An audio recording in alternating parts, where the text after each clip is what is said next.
Well, I'll tell you what's really cool, Michelle, is take a look at this group of dedicated people who took an early morning wake-up call just so that we could be out here to tell you more about the 22 Won't Do Push-Up Challenge. It's happening here at Veterans Memorial early tomorrow morning. But don't worry, you don't have to have an early wake-up call. It doesn't start until 8 a.m. But I'm joined now with veteran Chris Cote. Chris, tell us, what does the 22 Won't Do Push-Up Challenge mean to veterans like yourself? It means a lot. It means bringing awareness to all the veterans that commit suicide every month. All 22 of them are all special, and we all need to keep them alive. So you can see a very, very important cause. And you know what? I'm just going to give them a break from their push-ups right now so that we can show you all of that important information about what is going on tomorrow. The 22 Won't Do Push-Up Challenge happens tomorrow here at Veterans Memorial. As we said, it begins at 8 o'clock and continues until 11 o'clock in the morning. Now, the push-up challenge, if you want to just take part in that, that begins at 9:30 in the morning. It is a $22 entry fee with the goal of doing 22 push-ups.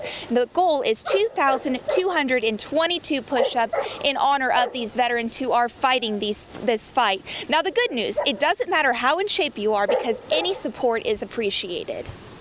There's no age limit. If you can get down on the ground and do a push-up, even if you have to do a standing one against the, the side of the memorial, come on down. That's right, come on down here to Veterans Memorial. Aside from the push-up challenge, there's also going to be bouncy houses for the kids. There's going to be a couple of food trucks here, and it's your chance to talk to some of our veterans organizations that we're so fortunate to have here in Huntsville. They could maybe even help you or someone you loved. We're going to keep out here, keep pushing up, and try to stay warm in this chilly Friday morning air. But for now, we're live in Huntsville. Courtney Crown, WHP News 19. Good morning, you guys. We're out here in downtown Huntsville this morning on the south side. We are going to give you a little sneak peek, just like Michelle said. Come on over here. This is one of the law offices downtown. Now, people who are doing this pop-up pumpkin patch with Arts Huntsville, they can either paint or carve pumpkins. So let's give you a preview of some of these cute little pumpkins already. Here's one painted like an astronaut helmet. You can see the NASA logo right here. So that's a painted one. We have one that's carved right here. And even down at the end, you can see that teal pumpkin. It has just kind of etched out there. So you have a lot of flexibility, and you're going to see lots of pumpkins. In fact, Arts Huntsville says that there should be about 40 pumpkins that lines the streets down here in displays just like this one. So it is a lot of family fun for your family. However, there's also a competition involved. Now, all of this pumpkin patch fun starts today and it continues until October the 31st. People could enter as an artist, an individual, a family, school group, or nonprofit. And then for a little more money, for-profit agencies, they could also enter the competition. Now, prizes will be awarded in two categories: artist, individual, family, and nonprofit business organization and club. First place receives $100, second gets $75, and then third place gets $50. So once you come down here with your family and walk through this little pop-up pumpkin patch, then you have an opportunity to go back and get on Arts Huntsville's website. You can vote there. Now, it's only one vote per email address. We're live in Huntsville this morning. Courtney Crown, WHP News 19.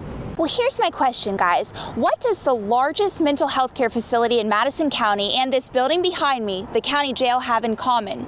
They're the same place. That's right, the largest mental health care facility in this county happens to be our county jail. Now, today, commissioners are hoping they can take a big step in the right direction in providing safe care for these types of inmates.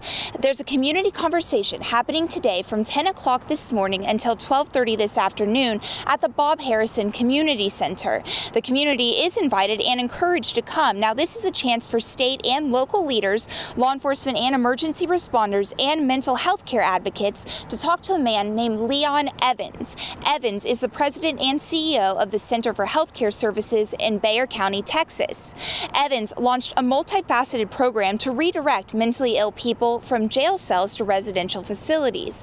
In his home county, he says they have over 1,000 empty jail beds. The homelessness in downtown San Antonio is down 85%, and the number of people going to the ER down 80%. Commissioner Bob Harrison says it costs $48 a day to house a jail inmate. Adopting Evan's initiative wouldn't cost the county new money. It would cost our county less, actually, allowing them to save some dollars while finding an alternative to putting people in jail. Now, Commissioner Harrison says the county commission has not adopted a new plan. Today is just a way that they can open up those conversations. We're live in Huntsville this morning. Courtney Crown, WHNT News 19. I've been singing the song all day long. Put me in, coach. I'm ready to play. Well, as we all know, I could never play among the ranks of the remarkable Wounded Warrior amputee softball team. In fact, I'm just thankful I get to wear the jersey this morning. But here's the good thing. All of us can see them play tomorrow as they make their way to the Rocket City for the first time in 4 years. The Association of the U.S. Army, Team Redstone, as well as the City of Huntsville, they're bringing the team here for a doubleheader. There are going to be 15 players who will take the field at tomorrow's game, and they represent 4 branches of the military: Navy, Air Force, Army, and Marines. In an earlier interview, player Josh Wegge explains what wearing the jersey means to him. Our normal now consists of a life without limbs. I'm missing both of my legs, and my normal, it changed. This is me now. I'm not ashamed of that. I'm proud of who I am. But sports was always something I wanted back in my life. It was a freedom I wanted to reclaim for myself, and I think that's a drive that most guys have when they consider joining this team. Now, the games are happening tomorrow at the Metro Kiwanis Sportsplex in Huntsville. That's located at 3590 Patton Road. It's free admission for everybody. The first game begins at 10:30 in the morning. The second begins at 1 o'clock in the afternoon. But in between, you'll have a chance to meet the players and hear more about them. There will also be food trucks on site. And I'm not going to lie, I'm a little bit jealous because 2 of the Wounded Warrior amputee softball players, they're going to Huntsville Middle School today at around 1:15 in the afternoon to meet some of those students. And they're also going to have a chance to meet someone from the opposing team, a local law enforcement member who will be playing for the city of Huntsville tomorrow. But for now, we're live in downtown Huntsville. Courtney Crown, WHNT News 19. That's right, you guys. Promoting Unity Day and supporting those who are bullied is as easy as wearing an orange top, snapping a picture, sharing it on social media, and including #UnityDay 2016 in the description. Just an easy way to get a positive and productive conversation started. According to Pacer's National Bullying Prevention Center, 1 out of every 4 students will experience bullying this year alone. Unity Day is an annual day held each October to show those students they're not alone.